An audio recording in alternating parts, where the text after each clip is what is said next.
Elle dit, il n'y a plus rien. Elle dit, non, madame. Elle dit, il n'y a plus rien. On ne peut plus rien faire pour lui. Elle dit, on va essayer de maintenir parce qu'il a 30 ans. Elle dit, il est jeune. Elle dit, on va appeler à Paris, voir ce qu'il conseille. Elle dit, c'est fini. Alors, ben, ça se passe, tout le monde va à l'hôpital, tout le monde est regroupé, toute ma belle famille vient, on ouvre le champ. Mais j'allais tenir quand même dans la maladie. Je sais rien, ils vont maintenir. Je vais vivre 5 ans, 10 ans, ben tant pis. Ce qui sera pris, sera pris. Mais je vais vivre au jour le jour avec ma famille et mon foyer. Et puis ça se passe, et puis après, il décide de me laisser sortir. Elle dit, monsieur, dit, on n'a plus rien à vous retenir. Elle dit, on va maintenir, vous allez venir à l'hôpital, on va faire des traitements. Donc ils me laissent sortir et ils font mon anniversaire. Et ils me font le plus beau anniversaire que j'ai eu.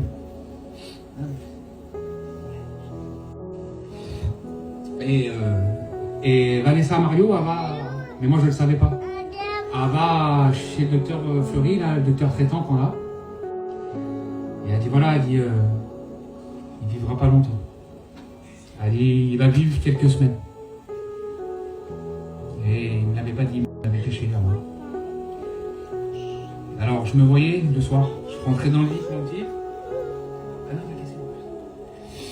et je me regardais dans la glace, j'étais acharné.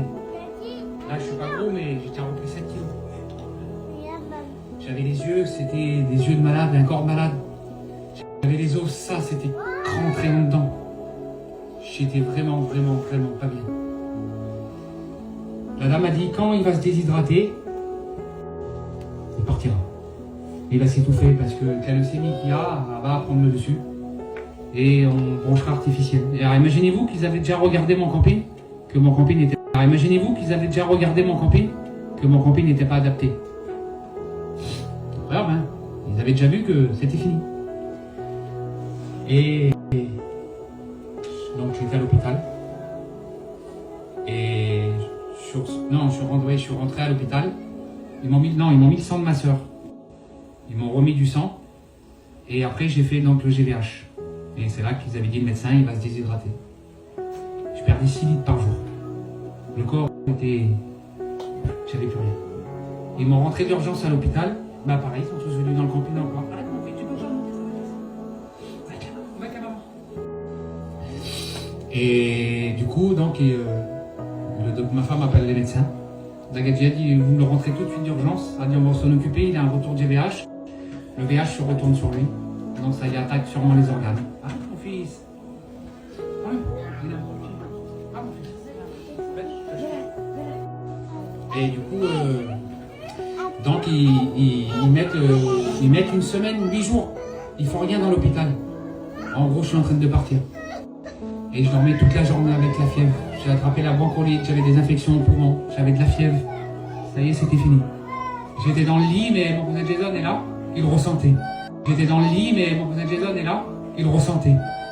Il demandait à mon oncle Yen, il dit opa, il est comment depuis le temps? Il dit ça fait 3 jours, il dit mon oncle Yen à mon cousin Jason. Il dit ça fait 3 jours, il dit mon fils qu'il est dans cet état-là. Et tout le monde le voyait, c'était fini. Et mon beau-père, ma femme fait venir un médecin. Et mon beau-père, il dit, vous faites quoi, monsieur? Il dit, vous faites rien? Si, mais on attend des analyses, parce qu'il m'avait fait des analyses pour voir le GVH. Il dit, vous savez, monsieur, il dit, ce que je vais faire, il dit, je vais faire une émeute dans l'hôpital. Il dit, je vais retourner à l'hôpital. Il dit, si vous faites rien. Alors, monsieur, il n'y a plus de crainte. Il dit, on va commencer le traitement. Le jour-là, il a commencé le traitement. Il dit, on va stopper avec la corticoïde. On met les grosses doses et on verra ce que ça fera. Et ça s'est passé, ils ont commencé à traiter. Je suis revenu un petit peu bien. Le traitement a fonctionné grâce au Seigneur. Et ça a commencé à marcher. Et j'ai commencé à être mieux. Et je ne le savais pas. C'est là que le Seigneur m'a guéri. Parce que j'étais en train de partir. Et vous savez ce qu'il m'a dit mon fils? Mon petit bébé de 4 ans là, quand j'étais dans le camping. Quand j'étais dans le camping. Il dit bébé, parce que ma femme m'a toujours appelé bébé. Et j'étais dans le lit. Et il dit bébé. Il dit moi je vais plus avoir de père. Il dit bébé c'est trop tôt ça. Mon petit qui savait. Et j'ai dit mon fils t'inquiète pas. Et le Seigneur va faire. Il dit, alors il pleurait mon petit. Et de là, ça se passe. Et j'ai rendez-vous le 3 juillet. Et ils disent, si on vous sort, on vous sort. Avec les corticoïdes, ça commence à marcher. On m'avait mis à jeun, je mangeais plus. Il fallait que le tube digestif soit à jeun. Et ils me disent, monsieur, ça marche, c'est bien. C'est très bien. Mais il dit, le problème, avec le GVH, il dit, on ne peut pas traiter la maladie. Et le problème, c'était l'agressif, la vôtre. Et je dis, ben, on fait comment? Je suis mort. Je suis perdu. J'ai pas eu un traitement. Il dit non, monsieur, on n'a pas eu de traitement pendant 4 semaines, voire 5 semaines. Et le 3 juillet, ben, c'est le grand jour du TEPS Scan. Et je mets toute ma foi en action. Je dis Seigneur, et je m'accroupis dans mon lit. Mais je prie le Seigneur. Je dis Seigneur, voilà. Je suis une merde. Je te demande pardon. J'ai parce que la greffe avait fonctionné, je me suis éloigné de toi. J'ai pas eu confiance en toi. Mais j'ai dit, Seigneur, toi, t'es le roi des miracles. Et j'ai fait marcher les paralysés. T'as rendu la vue aux aveugles. J'ai dit, qu'est-ce que c'est de ça pour toi, cette maladie-là? Je dis, Seigneur, si tu me guéris, j'ai dit, tu béniras mon foyer, ma femme sera chrétienne, ma femme reviendra à toi. J'ai dit, tu vas ouvrir des grandes portes. Et j'ai surtout la porte de mon cœur. J'ai dit, Jésus, j'ai besoin de toi. Et je te demande pardon, baron Hélène. J'enlève cette maladie de mon corps, Seigneur Jésus. Je suis arrivé, me mettre dedans. Et sur la route, je ferme mes yeux tout le long. Et je prie le Seigneur. Jusqu'à l'examen. J'arrive dans le TEPS Scan. C'est un truc que peut-être qu'ils connaissent. C'est une petite pièce et ils ont un truc spécial pour du produit, perfuse. Et il faut attendre 1 heure le produit. Et on est dans une petite pièce. Et dans la pièce là, je prie le Seigneur. Je fais prier. Monsieur dit c'est bon, ils vont faire l'examen. D'accord. Je rentre dans l'appareil pour faire l'examen. Et je prie encore. Je prie encore. Et avant d'enlever ma croix, il dit il n'y a pas de croix à la croix, à la chaîne. Je prends ma chaîne, et je la bise et je prie encore. Et je rentre dans l'examen et je prie le Seigneur. Je sors et je prie. L'examen fini. Je rentre dans la chambre. Et il faut attendre maintenant. Et ma femme arrive. Elle dit, tu vas voir, ça dit, allez, moi. Je dis, oui. Je dis, t'inquiète pas, ça va le faire. J'ai même signé un petit peu. Je dis, on va voir ce que ça donne. Et ça se passe une journée, 2 jours. Et il y a un médecin qui vient. Et le médecin là, il me dit, ma femme, c'est ma femme qui parle. Elle dit, monsieur, dit le résultat du TEPS Scan. Elle dit, monsieur, il n'y a plus rien. Et ma femme est là. Je dis, comment ça, monsieur, il n'y a plus rien? Il dit, la masse que vous avez là, la pomme là, qui était là, qui a entouré votre cœur de cancer, il n'y a plus rien. Et il dit, on vous a mis du sucre au TEPS Scan, parce que la maladie adore le sucre, et quand on fait un TEPS Scan, on met le sucre, la maladie arrive. Il n'y avait pas de maladie qui est venue. Il dit, avec le TEPS Scan, on ne trouve plus de maladie dans votre corps. Et j'ai dit, toi, ma femme, j'ai le Seigneur a fait. Ça y est, je suis guéri. Mais moi, je le savais, ça y est, c'était fini. Et je dis, merci. Et ça se passe. Et ma femme dormait avec moi, elle a dormi 1 mois avec moi dans l'hôpital. Je dis, Seigneur, je dis, voilà, je sais que tu m'as guéri, moi. Et je dis, je voudrais que tu fais confondre la médecine, maintenant. Je dis, moi, je te le demande. Parce que j'avais eu, je vous ai pas dit, mais j'ai eu des prophéties. Une femme qui m'a appelé. Elle m'a dit, elle avait un message pour moi, elle m'avait appelé sur le téléphone de ma femme. Il y a des choses que j'ai oubliées parce que je peux pas tout vous dire, c'était vraiment long. Le Seigneur m'avait répondu dans plein de choses. Et je dis non, Seigneur, je voudrais, dans le myélogramme, que tu les fais confondre, qu'ils ne trouvent plus rien.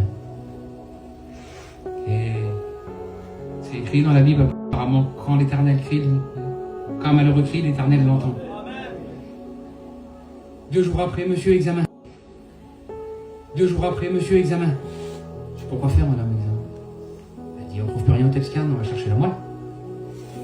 Je dis, Seigneur, je t'ai écouté ma prière. Je dis, tu vas les confondre, tu vas confondre la médecine. Elle me donne du gaz, parce que ça faisait très mal, c'était des très grosses piqûres et tirées dans la moelle. Et une pompe à vélo, là, comme ça. a fait le mélogramme.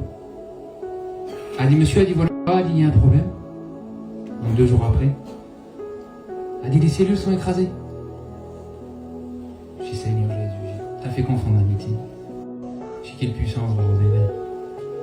Quelle guérison que tu m'as donnée, Seigneur. Et j'en fais quoi, madame, alors? Elle a dit, ben, par contre, vous avez une baisse de globules. Elle a dit, c'est peut-être pas normal. Il faut qu'on fasse une biopsie, monsieur, on va chercher plus loin. Ben, j'avais dit, madame, cherchez plus loin. Mais moi, je le sais, ça y est, c'est fini. Elle a dit, il faut que je fasse une biopsie dans la moelle. Le lendemain, quoi. Mélogramme, lendemain, biopsie. Allez. Et je me mettais des cantiques dans mes examens. À chaque fois, je mettais un petit cantique. Et la dame, là, après un bout, elle me fait mal. Elle retire le bout, la moelle. Elle dit, monsieur Chouret, elle dit, c'est fini, voilà. Elle dit, maintenant, on va attendre. Et elle dit, si c'est revenu, elle dit, on va traiter, on va s'en occuper, vous savez. Et ça se passe. Et on est 2 jours. Là, je suis rentré là. Je retourne dans mon foyer, tranquille, mon petit machin, et je le sens, mon corps. Je sens que le Seigneur m'a guéri. Mais en a rien de temps. Et là, donc du vendredi, samedi, dimanche, lundi, mardi, ça se passe. Et le vendredi, le jeudi, il m'appelle, elle me dit, voilà, elle dit, monsieur, elle dit, on voudrait vous voir. Il y a une consultation. J'ai une consultation. Je dis, pourquoi, madame m'a dit, on veut vous voir. Je dis, d'accord. Et elle me dit, je viens avec toi, je dis, ça sert à rien. Je dis, ah non, je suis un monteur. Il dit, on va vous mettre des plaquettes et il y a une consultation. Et je dis, d'accord. Je prends le matin, je prends l'auto, je vais à l'hôpital. Et ils mettent les plaquettes. Et consultation, je vois le médecin. Mais le médecin, je vois qu'elle est gênée. C'est plus trop ce qu'elle dit. Elle dit, monsieur Chouret, voilà, elle dit, la biopsie, on l'a. Mais je le sais dans mon cœur. J'ai dit, alors, madame? Elle dit, il n'y a plus rien. Je dis, c'est-à-dire, madame, expliquez-moi. Je dis, parce que je voulais qu'ils disent. Et je dis, pour vous, c'est quoi, madame? Et même un médecin, j'avais demandé aussi. Le médecin me dit, c'est un miracle, monsieur. La dame a dit, on ne trouve plus rien dans la moelle osseuse. Elle a dit, vous êtes reparti en rémission, monsieur. Elle a dit, vous n'êtes plus du tout malade. Maintenant, c'est la médecine, ils cherchent encore. Parce que le Seigneur a confondu la médecine. Ils cherchent encore, là, vous voyez, ils attendent encore des résultats plus approfondis. Mais moi, je le sais que c'est fini. Je sais que j'ai eu ma guérison, je remercie le Seigneur pour ça.